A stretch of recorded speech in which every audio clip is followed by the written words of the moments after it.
topic, which is, again, healthcare. Again, the same occurrence is happening. The nurses are, again, not paid. And I want to point out one thing. Yes, you can pay the teachers high and you can pay them low, but you got to remember, whatever money they get, they will spend. And they will spend in the domestic economy. It also helps to drive domestic businesses because the money, again, revolves back around again.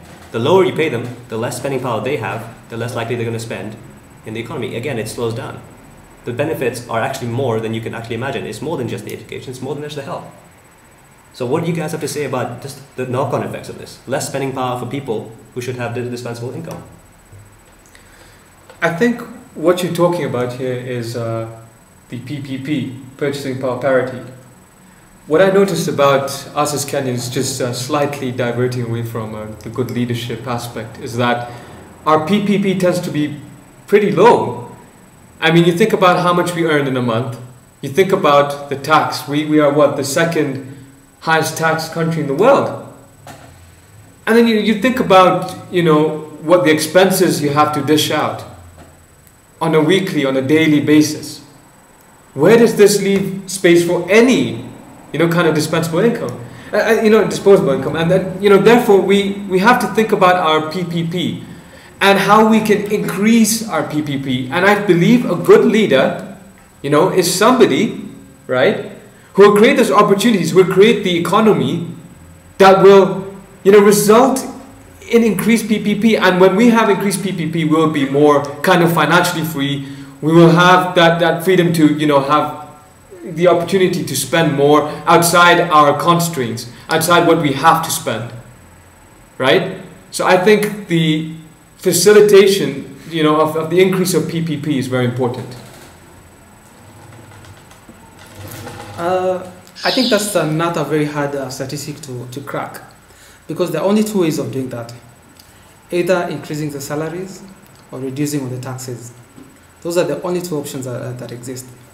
If you increase on the taxes, if you reduce on the taxes, that means the government will have less money to invest, which is also reducing economic slowdown, and definitely it will result in low PPs also. Now, the other option is increasing the salary. Now, if you increase the salary, it will scare away the investors, because they don't go for a country which has highest employment, minimum salaries. They go for countries where the investment atmosphere is favorable. They pay less salary, they invest less, and they get more. So it's actually a very hard statistic to crack.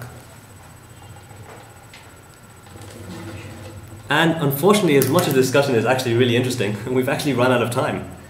So I'll wait for you guys in the next podcast where we'll be discussing even further criteria for leadership, and we'll actually complete on the healthcare, because we didn't actually finish discussing that. So thank you all for listening to this. Thank you to all the panel here, and we'll see you next time.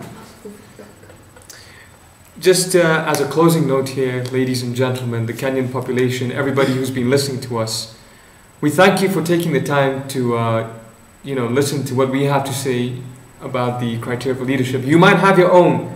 You might have your own opinion about what a good leader is. Who is a good leader? Who are we going to vote? Everybody has their own opinion.